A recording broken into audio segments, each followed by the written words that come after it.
Welcome to the Damascus Road podcast. On the road to Damascus, Paul had a radical encounter with Jesus and his life was changed forever. That is what we hope and pray for here. Now, on to this week's episode. I don't know if you know that today is 5/25/25, which I think is fun. It's the same backwards and forwards. It's a date palindrome, palindrome, word, phrase, or sequence of numbers that can be read the same backwards and forwards. Now, why do I know this? Because my brain houses all sorts of useless information, because palindromes are fun, and because I'm a book nerd, which means that the vocabulary expands over time. So I've loved reading since my mom would read to me at nap time, and a surprising number of the books that my mother read to me growing up featured dragons. Now, I checked out St. George and the Dragon, I think this specific one from the library, over and over and over again when I was growing up. The Hobbit has the great and terrible Smaug sitting on his pile of gold that he stole from the dwarves. And even in the Chronicles of Narnia, Eustace becomes a dragon himself and needs Aslan's help to help him become a boy again. Now, I would love to say that I have grown up and grown out of the dragon stories, but that would not be true. I recently convinced my children to watch the animated Hobbit from 1977, which came out even before I was born, and it's still awesome. Though my wife thinks it's creepy, and I'm going to be honest, it's got a lot of 70s music in it, which is sort of awesome and also sort of hilarious. The best. See, Rebecca's in. Megan thinks it's creepy. My affection has yet to wane. I still occasionally walk around singing songs from that movie. We then tried to show them the newer Hobbit, the Peter Jackson ones. And they've only made it through the first hour and a half of the first one. It's almost, do you know the first one's almost 3 hours? And it takes them 45 minutes to leave the Shire. There are some pacing issues with these movies. There's a reason they ended up making 3 movies out of a small book. Now, I don't think it's just me that likes dragons. I think our culture still seems to be at least a little dragon obsessed. The live action How to Train Your Dragon is coming out in just a couple weeks. Game of Thrones, the Game of Thrones universe is still chugging along full with dragons. My favorite fantasy book series, The Wheel of Time, doesn't feature literal dragons, but the main hero in the book is called the dragon. Unfortunately, the related TV show was canceled by Amazon this week, and I'm a bit sad about it. I could go on, but you get the point. And in this way, we're not actually that different from our ancient Near Eastern neighbors that told stories of dragons as well. In our modern scientific age, we act like we've outgrown these stories, but it isn't true. We still tell the stories, and we know that dragons aren't really real, at least not literally, but they are real figuratively. And they represent something that is true about reality. G.K. Chesterton says it this way: fairy tales do not tell children that dragons exist. Children already know that dragons exist. Fairy tales tell children that dragons can be killed. The dragons exist in the world, but they can be killed. And I love that. And I think that it is critical to remember this morning. Because dragons exist in the Bible and in life, but we don't have to live in fear. They can be defeated, but they can also be enticing. And we will have to choose if we will align ourselves with the dragons or the dragon slayers. And that choice is subtler than it may seem on the surface. So this morning we're going to dive into 2 parallel stories from Genesis that set the stage for the rest of the Bible. In fact, they tell a story that will be told over and over and over again in the pages of Scripture and in our lives. And they're true because they happened and because they still happen. Adam and Eve and the serpent, Cain and Abel and jealousy giving rise to murder. These events happened and they continue to happen today, just like the Bible tells us. These are stories that we've taught multiple times due to their importance. Today we're going to focus on the chaos creature specific aspect of it and what it looks like for us to align ourselves with chaos instead of with flourishing. And next week we'll take another step forward in the journey and we'll see how the chaos dragon appears in Exodus. So if you feel like Genesis is old hat, you're getting a little tired hearing about Genesis, we'll start moving through the whole story next week. So this is kind of the last setting the stage for where we're headed. But let's recap a little, just in case you missed last week. I think a couple of people did. I want to make sure that we're all on the same page about dragons in the Bible. So there are dragons in the Bible, right? They just aren't the sort of dragons that we imagine as Westerners, right? So it's not Smaug from The Hobbit. These are not dragons from Game of Thrones or House of Dragons.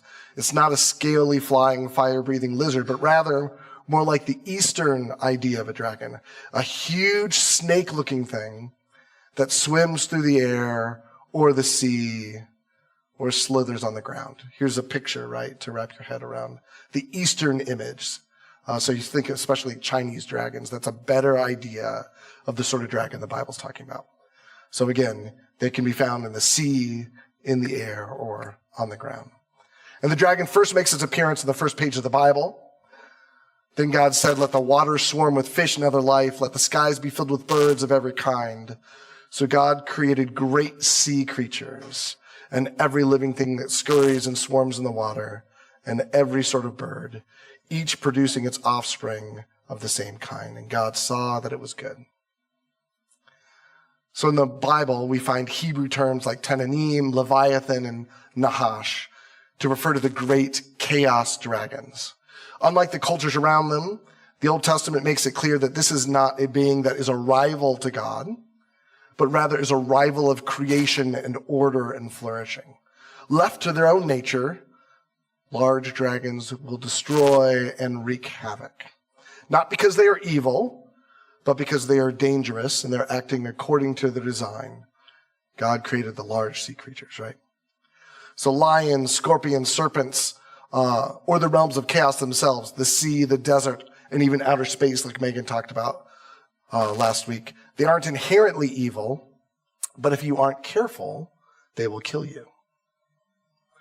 They need to be ordered and ruled over for human flourishing. So God created, he separated day from night, waters above from the waters below, and land from sea. And he ordered the disordered chaos represented by the sea. So remember the beginning of the creation story, right? The earth was formless and empty, and darkness covered the deep waters. And the Spirit of God was hovering over the surface of the waters. And to the Western mind, we'd say like, well, it just said it's formless and empty, but empty and formless doesn't normally include waters. This is the ancient way of saying that there was nothing, right? That it's disordered, that it's chaotic, that it's unpredictable, wild, dangerous even. This is the sea representing that. This is why. If you read about Revelation, where it says, you know, in God's perfect world that's coming, there was no longer any sea. It's not that we don't need water. It's not making a comment about that. It's saying that everything is perfectly ordered for human flourishing. And chaos has been restrained and is no more. And then God fills the spaces that he created for flourishing. The sun, moon, and stars to govern the day and night. Birds and fish and sea creatures, including the Tannin, the great sea serpent, to fill the waters above and the waters below. And finally, animals and humans made in God's image to continue God's good work of ordering the chaos and providing space and safety for the flourishing of all things. And God blessed them and said, be fruitful and multiply, fill the earth and govern it, reign over the fish in the sea, the birds in the sky, and all the animals that scurry along the ground. Now, when I read this, I hear like reign and govern, and those sound like strong terms. I often, when I talk about this passage, I talk about stewarding, that we're made to steward creation. But the use of like powerful, governmental, kingly, and queenly terms is no accident. It's meant to communicate the reality that God's project in the world is about creating order from chaos, a space where flourishing of all creation can occur. And that requires ruling and reigning and restraining in the same way that God does. We certainly are stewards, but we're meant to join in God's great work of restoration, of ordering the chaos for flourishing of all. Now, there are realms, even in a good and beautiful world, there are realms of chaos that Megan talked about. I want to make sure, and I've already mentioned them, right? And then there are chaos creatures. So this is the whole thing we're talking about, the chaos dragon, realms of chaos, what's going on there. that resist and push back against the work that matters for us to make sure that we're tracking with today.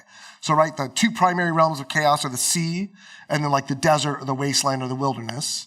And the symbolic chaos creatures there, right? So you have the sea dragon, right, in the sea, and then something like a snake or even, they can be bigger, but the snake is the kind of the wilderness desert correlate there. Though the Bible sometimes brings up scorpions, they're kind of doing the same work. Today we're going to be focusing on the snake. Right? The sea is wild and chaotic. It's not evil, but it's dangerous. In fact, I read 2 articles this week that played directly into this. Like a freshman from Cal State Fullerton just drowned this past weekend at Lake Havasu due to increased rains in the Havasu Valley, creating a dangerous set of circumstances. Right? The lake there did not have it out for him. It's just the reality that there is an unpredictability to water that humans don't deal well with. And if we're not careful, it can be quite dangerous, right? Even when we're young and healthy. And in the water, there's a symbolic chaos creature, the great serpent, sea serpent or dragon. And the desert is no different, right? Again, a hiking influencer was just found dead 600 yards from the trailhead at Phoenix, McDowell Sonoran Preserve on Thursday. And this is terrible. This is not someone who didn't know what hiking in the desert looked like. But the desert was not out to kill her. The desert is the desert. It is not conducive to human flourishing. And it needs significant ordering to make it habitable at all, which we as people who live in the desert are very aware of. Like if we were not in air conditioning, if we were not in buildings, we would not survive long. The desert's not made to live in well by humans. And in the desert or wilderness, there's the snake. Again, not inherently evil, created by God, but dangerous to human survival. And that's what we need to understand here when we're talking about chaos realms and chaos creatures that God made. They're not inherently evil, but they are not conducive to human flourishing and need significant ordering so that we can live well. Again, like we live in a space where that's clearly happened, so it's a little easier to wrap our mind about it. So the Bible is going to keep developing this theme of the dragon throughout all of Scripture, not because the biblical authors think that there's some vast, scaly sea dragon that actually exists out there in the ocean, but because the spiritual and cosmic realities that the dragon represents do exist. The dragon is a symbol of the cosmos fighting back against order, a form of anti-creation, something that needs order imposed on it, needs to be ruled and have a mind or a purpose, impose order on it for the flourishing of creation.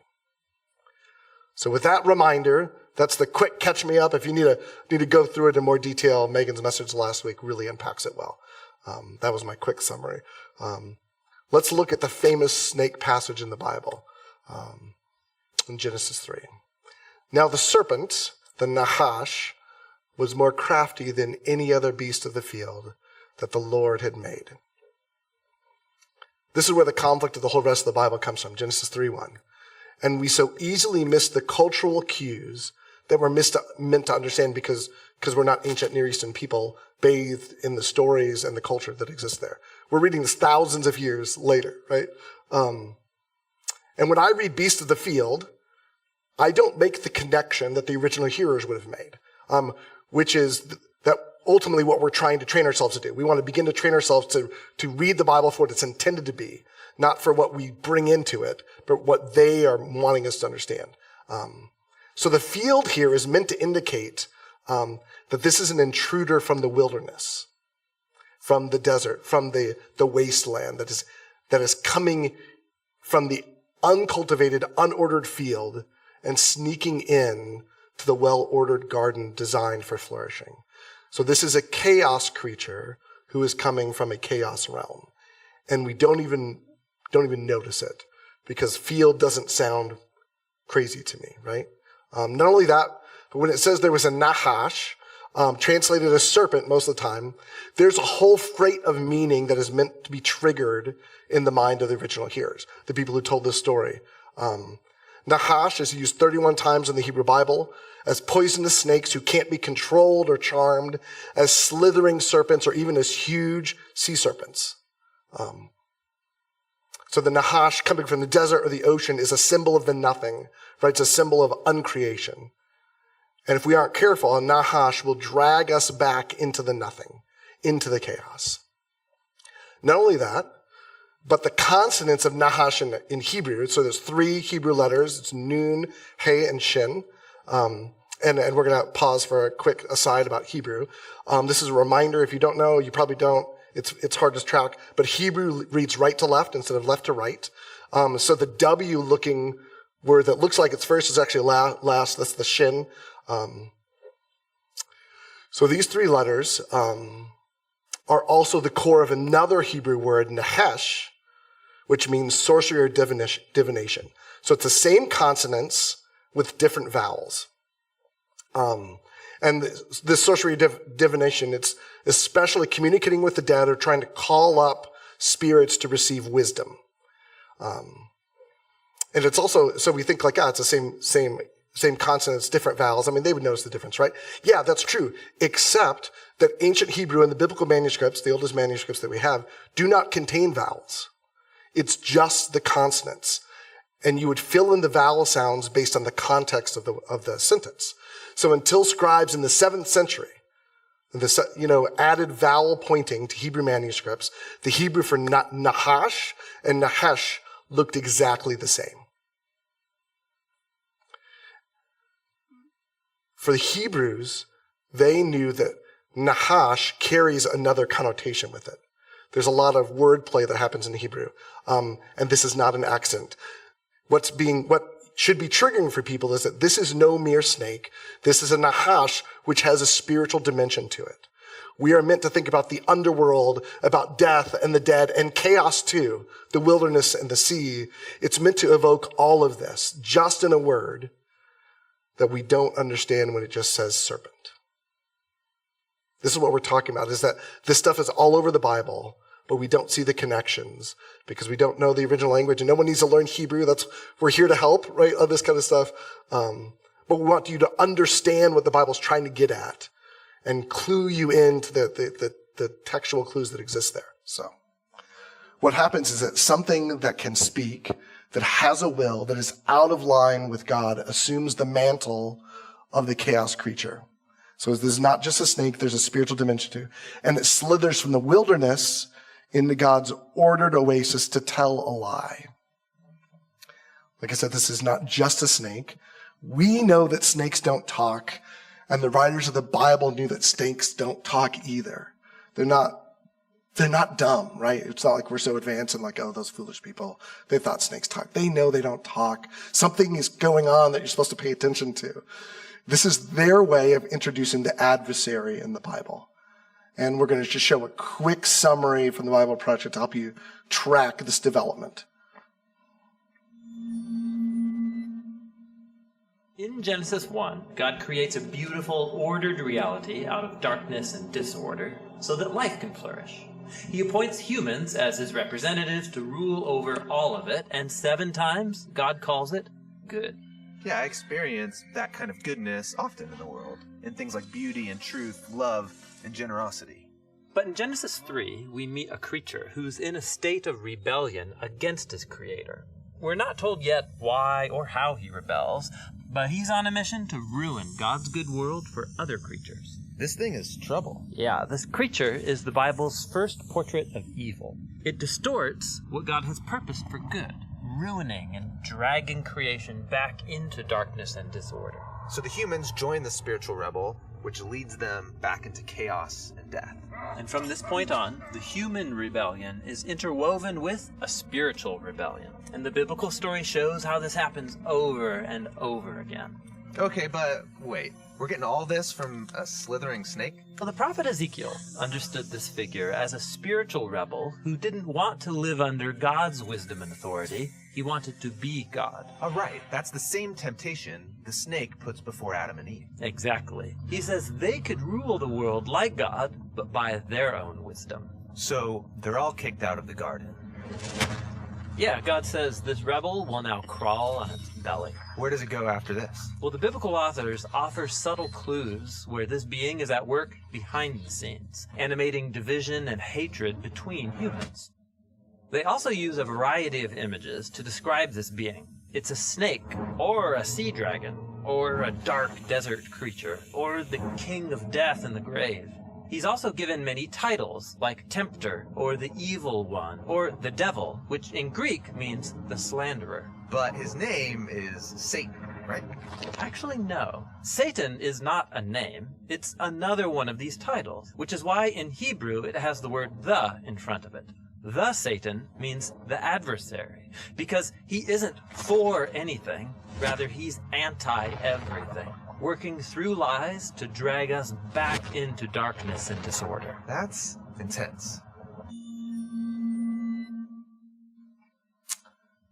So this is the introduction to the biblical story of the adversary, right? The adversary comes speaking half-truths, which is consistent with what Jesus says, right? Jesus calls the Satan, the adversary, the father of lies. So the Nahash asks questions. He casts doubt and leads Eve back to the nothing. Now, many scholars believe that this is the rebellion story for the Nahash and the humans at the same time, whispering to the human, be like us, choose what is right in your own eyes, seize the power to define good and evil for yourself. You can become like God. And in the process, you don't realize it, you will embrace your own demise and move back into chaos. But Eve doesn't know. And she and Adam choose to distrust God, the source of all love and life, and instead listen to the Nahash and choose to center themselves in the story. Now in Genesis 3, it's clear that there are moral agents in the world that can choose to take the power of chaos and use it for their own goals. And when this happens, the nothingness, the death, the anti-life and thriving and order gets weaponized and is used, right, to drag creation back into chaos. And this is where evil can enter the world and it can enter our hearts. As we'll see throughout the rest of the Bible, people will either choose to align themselves with God and life and creation, or they will align themselves with chaos and the evil spiritual forces that wield it. God tells the serpent, I will put enmity between you and the woman, and between your offspring and her offspring. She shall bruise your head, and you shall bruise his heel.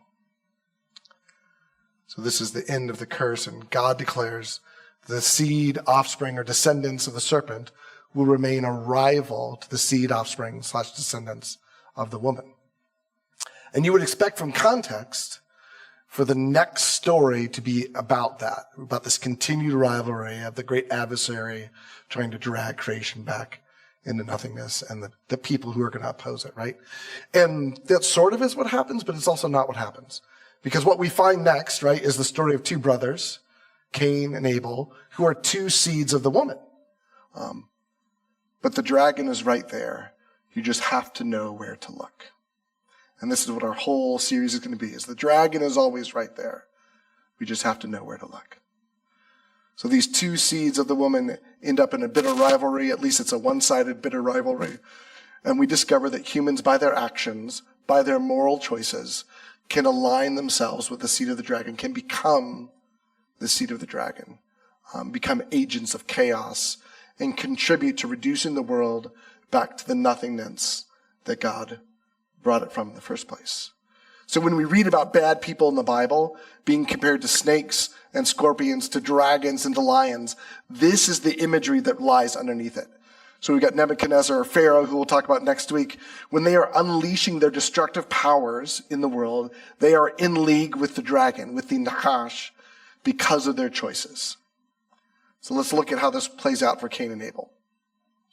Like the other people in the Bible that we've met so far, Cain and Abel each have names that are significant in meaning. Cain means acquired. So Eve says she has acquired a man. Some translation says she has created a man.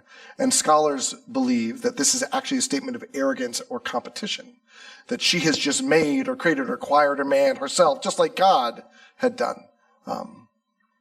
Just like God made Adam, she made Cain. Now, by the end of the chapter, her tune will change. And when her son Seth is born, she says something different. Seth means granted. So she sees Seth as a gift granted from God. But Cain is different. Cain, she acquired. And then there's Abel, or Havel, which is the term used throughout Ecclesiastes to mean vapor or fleeting. It's sometimes translated meaningless. If you read Ecclesiastes, meaningless. That's actually Havel. Havel. Everything is Havel. It's the exact same word as what we say is Abel. Unfortunately, the Bible's telling us right in his name, right at the beginning, that Abel's time is fleeting, that he's like vapor. He's here today and gone tomorrow. It's going to be real fast, which is the original hearers would see that name and know, oh no, this is bad. Poor Abel's not going to make it long. And that's clearly what happens, right? Now, Abel kept flocks and Cain worked the soil. So we have Abel, who's a shepherd. Cain is a farmer. They live outside of Eden, and relationships between each other, the land itself, and God are no longer innocent and easy. But both brothers want to do good things. They want to be in right relationship with each other. They want to be in right relationship with God. So they bring offerings to God, just like people for millennia afterwards will do. In the course of time, Cain brought some of the fruits of the soil as an offering to the Lord. And Abel also brought an offering, fat portions from some of the firstborn of his flock. Now, this is a great thing to do. It shows appreciation for and trust in God to bring him gifts, recognizing that everything we have ultimately comes from God as a gift. Now, while both of these offerings are legitimate, right? Grain and animal offerings are both described in the sacrificial rules of Leviticus 1-7. The text goes out of its way to note that Abel is doing more than bringing some fruits of the soil. He's bringing the best. The firstborn of the flock has the greatest symbolic value, and the fat portions, right, are the tastiest, they're the most nutritious portions. Culturally, this is the same as saying that he brought everything he had to God. Abel's offering makes Cain's gift pale in comparison. It's not just what was brought, it's what is revealed about the character of the one that is doing the offering himself. We keep reading, the Lord looked with favor on Abel and his offering, but on Cain and his offering he did not look with favor. So Cain was very angry and his face was downcast. Now it's important to note what the text doesn't say. It does not say that God rejected Cain's offering or Cain himself. Tim Mackey, the Bible Project guy, argues that many translations here read into the Hebrew because the Hebrew merely says that God gazed on Abel's offering but not on Cain's. Nevertheless, Cain clearly is experiencing it as a rejection in some ways, or being shown up by his little brother, right? I mean, he's the one who had the idea to go do the offering. He did it first, and his brother brought, why does his brother bring all that stuff? That makes him look bad, right? So he's having feelings. He's interpreting events. It's the dissent and unforgiveness that Megan talked about, right? Which you can go back and listen to this whole thing unpacked in that way.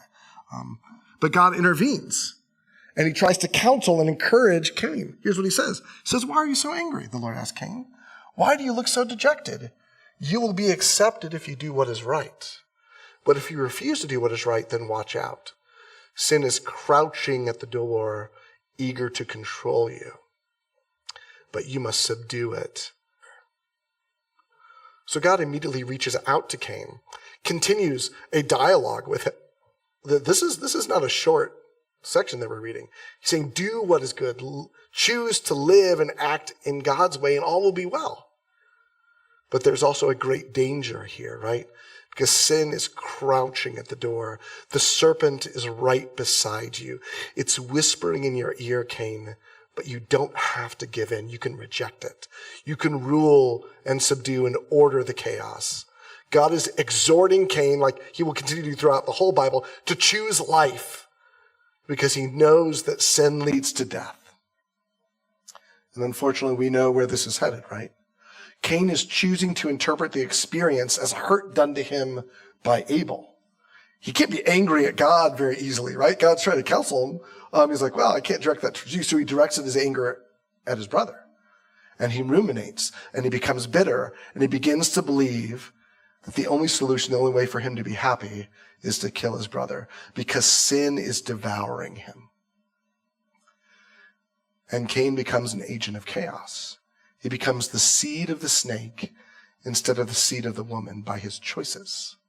He's dragging creation back into chaos. Now Cain said to his brother Abel, let's go out to the field. While they were in the field, Cain attacked his brother Abel and killed him. Right? And remember, the field, Cain takes his brother Abel into the wilderness, into the chaos realm, the field, which again, like, I would not recognize that that's what it's saying at all. But that's what it's saying. He takes him into the place of chaos. And then he acts in line with the being of chaos. And we know what's coming next, right? And the reality is, like, again, the same way that you would have read Abel's name and known Havel, fleeting, he's not going to be around long. When it says, all you have to read is when he says, take my brother to the field, and they were in the field, you don't have to read what's coming next. The original hearers would already know, based on him taking him into the chaos realm, that he's going to kill him, right? Then the Lord said to Cain, where is your brother Abel? I don't know, he replied. Am I my brother's keeper? Which was, something I like to say, except I'm aligning myself with the snake. Like, where's your brother? I don't know. I'm not his keeper. Probably not the best thing for a kid who knows the Bible to say. But I was one of those kids. Now, at this point, and throughout this whole passage, I'm going to show you a summary right now. The language should feel familiar, right? Just as God asked Adam and Eve, where are you? He asked Cain, where is your brother? And this story is the parallel story of the fall. And it shows us how sin impacts everything and plays out immediately in the world. So we've got a fancy chart. If I were good at drawing, I would have drawn the chart, and that's going to be hard to read, so I'm going to do my best to summarize it, right? So the first part is humans are given a significant choice about good, right? Adam and Eve, from any tree of the garden you can eat, but don't eat from this one. Cain, why are you angry? Why is your face fallen? Isn't it the case that if you do good, you will be lifted up? But sin is crouching, right? But the humans are tempted by an animal. Now, the snake was more crafty. The Nephesh was more crafty than any creature in the field. But if you don't do good, sin is crouching at the door and its desire is for you. The human gives in to temptation with destructive consequences, right? She took and eat it. He kills his brother. God shows up asking a leading question because God knows, right? God called out to the human, where are you? And he said to the woman, what have you done? God said to Cain, where is your brother? And God said, what have you done? It's the exact same words. That do not always get translated in the exact same words for us. But in Hebrew, it's the exact same words. The human dodges the question, right? Adam responds, the woman you have set with me, she gave it to me and I ate. I don't know where my brother is. Am I my brother's keeper? And then there's the curse. God said to you, because you've done this, he curses the serpent, right? You are cursed from every beast and from every creature in the field. He tells Cain, now you are cursed from the ground. There's this inverted desire. Your desire will be toward your husband, and he will rule over you. Sin, its desire is towards you, and you will rule it. Working the ground will be more difficult. In pain, you will eat from the ground. And God sent him from the Garden of Eden to work the ground. For you will work the ground and will no longer give it strength to you. The human is banished from the divine presence. And God banished the human, and he camped east of the Garden of Eden. Behold, you have banished me from the face of the ground from your presence. And Cain settled in the land of Nod, east of Eden. So this whole point is that Abel's murder has been designed as a mirror that develops and intensifies the story of his parents' failure inside of Eden. It's like, this is the story, this is the pattern that's going to keep getting repeated again and again. And we begin to see the pattern. We'll be able to see, there's the chaos dragon. There's the force of uncreation that's trying to drag us back into nothing. God's creative work is a journey from chaos to order and flourishing for the good of all that he created. But it requires us to choose again and again. Will we be agents of chaos, or will we be agents of flourishing? Will we choose to be the seed of the woman, God's chosen representatives of life and love, or will we choose to be the seed of the dragon, a force of chaos and anti-creation, dragging things back into nothing? And what's interesting is after Genesis 3, the snake never appears explicitly in the rest of the Torah and the prophets. But sin is a croucher, right? If you don't rule the dragon, you will be devoured. And the reality is that we can choose which voices we listen to. Will we listen to the whisper of the Holy Spirit that's prompting us to do good, to forgive, to choose grace, to believe, to look at things in the best possible light? Or will we choose to listen to the whisper of the snake and ruminate and become bitter and decide that the only thing that makes sense is to destroy and to kill? And we don't always end at murder, right? But even that simple rumination. When Jesus says in the Sermon on the Mount, even when you curse your brother in your heart, he's saying like what's being formed in you is you're listening to the whispers of the snake, and it leads to death. What happens out here externally in our actions, it starts in our hearts and it starts in our thoughts, and no one else knows what your thoughts are until they become extroverted, right? We choose which voice we will listen to. And by those choices, we align ourselves with the seed of the woman and the seed of the snake. And the whole story of the Bible then, when viewed through this lens, is how will God raise up the seed of the woman to defeat the snake? And the reality is it does not look good east of Eden. But never fear, right? Because we always know where the story is going. In fact, the night before his crucifixion, Jesus told his friends, he says, don't let your hearts be troubled. Trust in God. Trust also in me. And this is the night before his crucifixion. He knew what was ahead of him. We don't have to be fearful or worried when we talk about these spiritual realities, when we talk about there being some real evil in the world. We can choose to trust in Jesus. We can choose to trust in God. And that is the call to us today still. It's to trust God. It's to trust the words and ways of Jesus over every other way. Because that's the way to choose the seed of the woman over the seed of the snake. Jesus is entirely trustworthy. And all love and life, all truth is God's. But Jesus also believed that evil was real. Later in the same scene, he says this, I will not say much more to you, for the prince of this world is coming. He has no hold over me, but he comes, may learn that I love the Father and do exactly what my Father has commanded me. Now, I don't know if you've ever had Jehovah's Witnesses come to your door, but this is like one of their favorite verses, as they say, you know that Satan rules the world. Jesus himself calls him the prince of this world, right? And this is where because you come to our church and you've heard us talk about this, you say, well, you know what? The world has different meanings. And this is one of those different meanings of the term world. This doesn't mean all creation. This is where world means the evil, rebellious order opposed to God.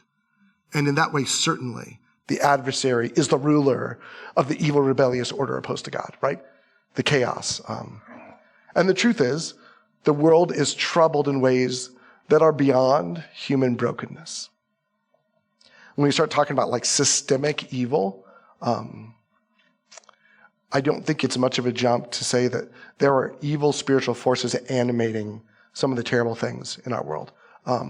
There's a moral dynamic and power and darkness in the world that somehow goes beyond the human capacity to fix. And that should be a little scary and a little sobering. And if I'm honest, I try to avoid thinking about things like that, and I don't really have to all that often. I can hear about really tragic things like the boy who drowned, or the woman who died while hiking because she got lost. Or they don't even know. It just happened a couple days ago. There are also some crazy things that happen that, there's a reason I don't watch SVU, some of the shows that go into the dark side of humanity, because I don't really want to spend time thinking about that. But it's there if you're reading about true crime, But I think one of the most powerful, interesting examples of this that I'm aware of is from a book that an American psychiatrist wrote called People of the Lie. This is written by a guy named M. Scott Peck, and it delves into his encounters with people in situations that he could only describe as evil. And he recounts one story about a family who had a son who'd committed suicide with a .22 rifle. And the younger brother of that son, his name is Bobby, is referred to Peck for therapy. But he hadn't made much progress in the therapy, so this is what Peck says. He says, we weren't getting very far on that topic, so I decided to switch to another topic, which often elicits enthusiasm from young people. It's not long since Christmas, I said. What did you get for Christmas? Oh, nothing much. Your parents must have given you something. What did they give you? A gun. A gun? I repeated stupidly. Yes. What kind of gun? I asked slowly. A .22. A .22 pistol?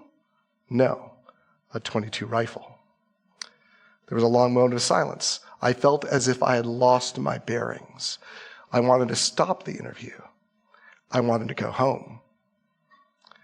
Finally, I pushed myself to say what had to be said. I understand that it was with a .22 rifle that your brother killed himself. Yes. Was that what you asked for Christmas?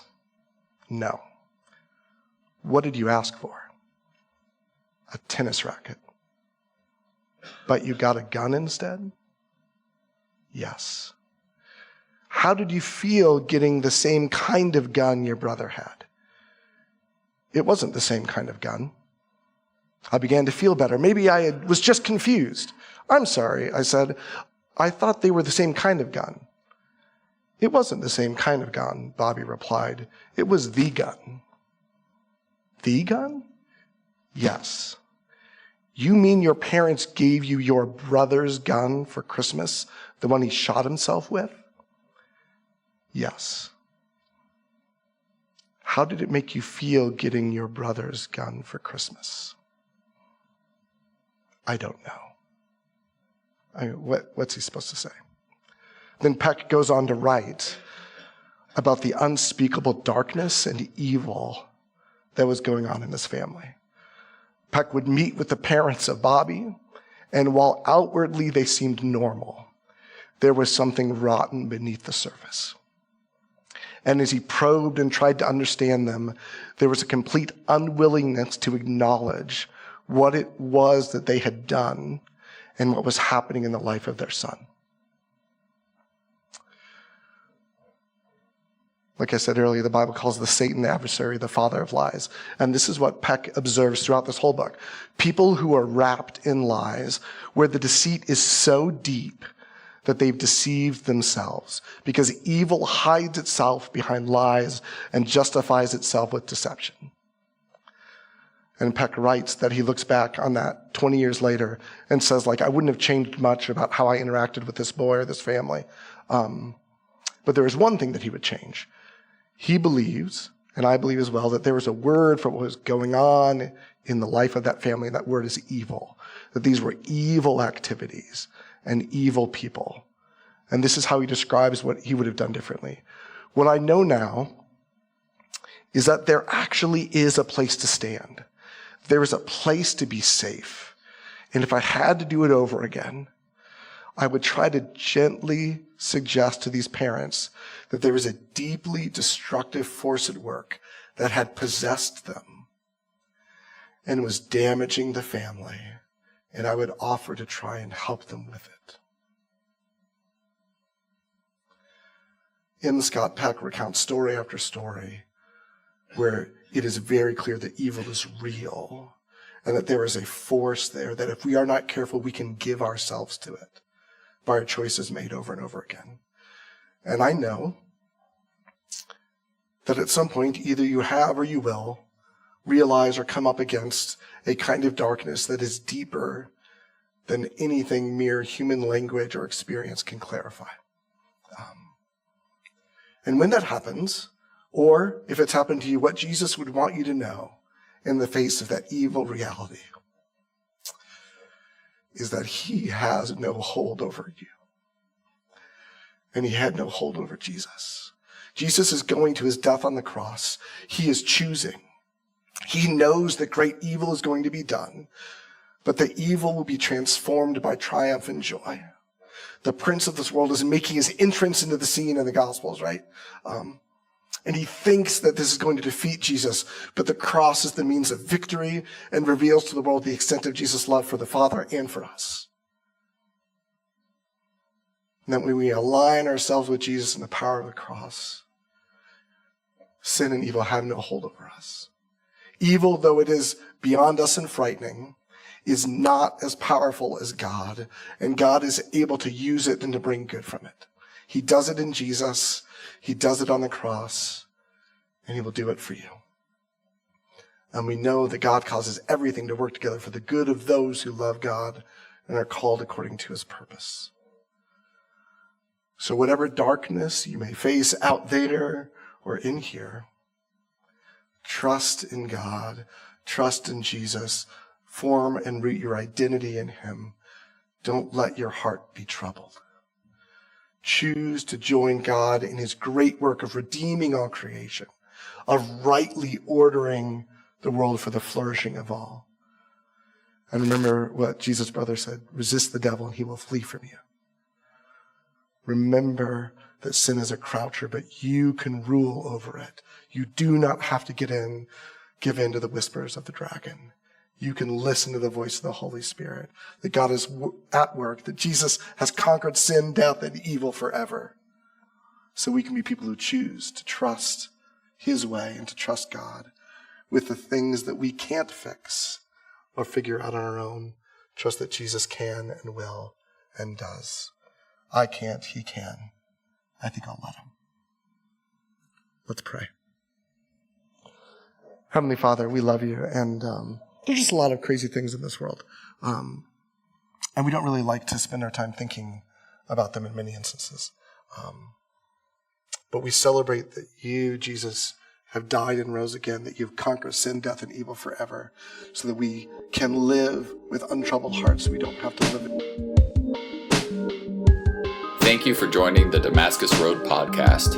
Our mission is to follow Jesus together by being with God, loving everyone, transforming people, developing leaders, growing new ministries, and changing the world. You can find out more about us online at DamascusRoadTucson.com.